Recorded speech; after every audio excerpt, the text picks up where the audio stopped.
My name is Kathryn and I'm a school social worker in eastern Iowa. My mother was a school teacher for over 30 years, and she taught me to do my homework before I took a political stand.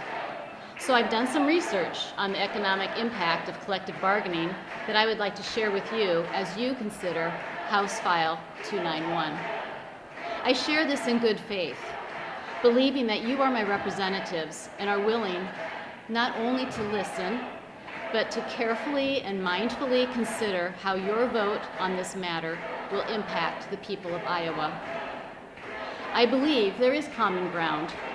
There's common ground here whether you're a Democrat or a Republican. We all want a strong middle class. So perhaps we need to ask ourselves how collective bargaining impacts the growth of middle class wages. How might weakening the collective bargaining rights of workers impact the wages of all middle class workers? Collective bargaining is good for the economic health of our state. Research by the Economic Policy Institute, which is a nonpartisan, nonprofit research organization, found that states where collective bargaining eroded the most since 1979, had the lowest growth in the middle class wages and the largest gap between rising productivity growth and middle class wage growth. Furthermore, the erosion of collective bargaining has undercut wages and benefits not only for union members, but for non-union workers as well. This has been a major cause of middle class income stagnation and rising inequality. Restoring, or in the case of Iowa, continuing the workers' ability to organize and bargain collectively for improved compensation and a voice on the job is vitally important.